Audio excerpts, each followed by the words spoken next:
দেখেন যে গরুর জিব্বা কাইটা বালতিতে রেখে দিছিল গতকালকে মাগরিবের নামাজের পর, আর সেই জায়গায় চলে আসছে। দেখেন অনেক লোক দেখার জন্য চলে আসছে। এই যে গরুটা, যে জিব্বা না থাকলে আমি কথা বলতে পারতাম না, আজকে সেই গরুর জিব্বা কাটে আলাইছে।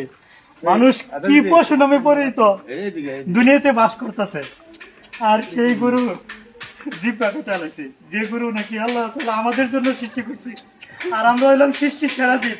সৃষ্টির সেরা জীব এই গরুর জিব্বা কিভাবে কাটলাম ওটা আমি সহ্য করতে পারতেছি না। আপনারা দেখেন যে গরুর কি পরিণাম।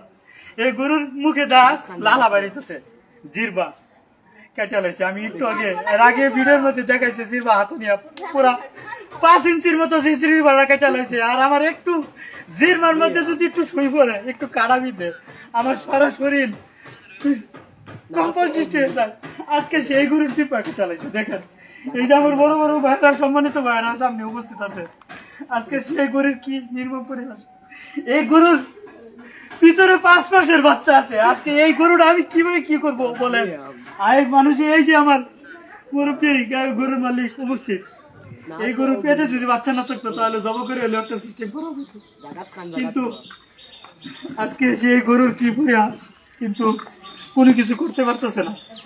আর সেই গরু না খায় উপাস। এরকম একটা ঘটনা ঘটছে যে